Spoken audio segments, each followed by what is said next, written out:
Hey guys, it's Chrome here, and today we're going to be reviewing To Kill a Mockingbird. So this is one of the biggest classics of American literature, and I would say maybe even an international classic because it's been printed over 40 different languages, and it's pretty famous. So I don't think I have to give too much backstory, but I'll give a little bit. The context is the book is published during 1960s, very racially charged time in America. They were trying to get push the Civil Rights Act and all these civil rights reforms, and there was still a lot of racism in America, even though slavery was abolished almost 100 years ago, or actually 100 years ago, around 100 years ago. And this book, To Kill a Mockingbird, was actually, banned, or not really banned, or is was banned and then unbanned, and then people had a lot to say about it during this time because hey, this book uh, has something to say about the racial issues, right, that were plaguing America during this time, and it basically said that black people are just people too, and a lot of white people didn't like that. So yeah, this book faced some criticism, but for that reason, it's actually one of the greatest books that's been published in the 20th century, and probably the best book published. I haven't read all of them, so I wouldn't know, but I'd say it's up there. In my current rating, this is obviously one of the top books I've read. Easily top five, maybe even top three books I've ever read in my life. And that's saying something. I've read quite a bit of books, but this one is amazing, and To Kill a Mockingbird is really good. Now let's get actually started into reviewing the prose of the book and why is it so good. Well, first off, it's set in 1920s before all civil rights reforms and the heavily racist times that were there in America. And the book follows two kids, and they really kids are born with a sort of innocence, right?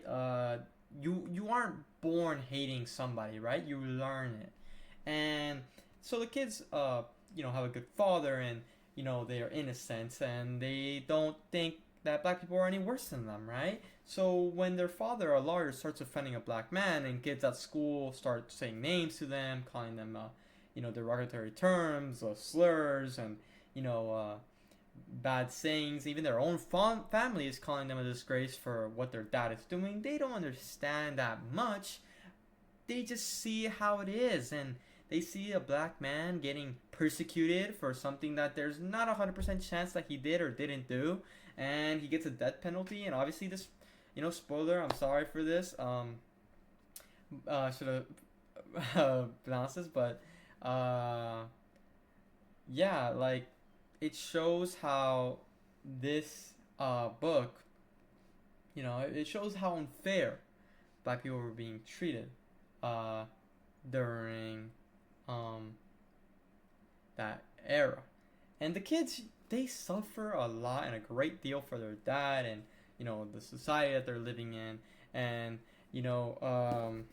Harper Lee does a great job at showing these characters' growths throughout the book. The kids learn and they grow and they change and they get to understand the world around them a little better. And I love this section of where Jem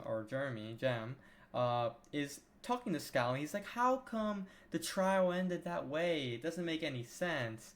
I mean, and he just is such a fit and rage, and then he's really dealing with it. Like the readers are dealing with it, right? But he's really dealing with it because he's a kid and he doesn't understand. He doesn't see the racial lines, secret lines that are hidden under everything and during those times. So he just sees a man being giving a result that he doesn't like, and he's just like, wow, how could that have happened? He tries to grapple with the fact of it, but he can't, and then he comes to a conclusion that there's four people in this world.